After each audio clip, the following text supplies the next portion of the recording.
whenever I bring the car up, he always calls me back the next day, and he informs you of what's going to go into the car, what it's going to cost, and whether to give him the okay or not. So it's good. I appreciate that.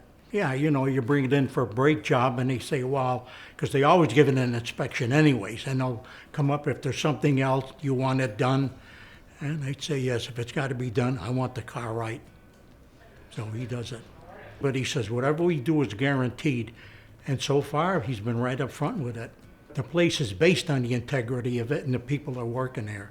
So I go along with that. I like that. I have 2 old vehicles. And when I bring them up here, they don't get any older. He takes care of them. And I'm not literally his oldest customer, but I may be his oldest customer.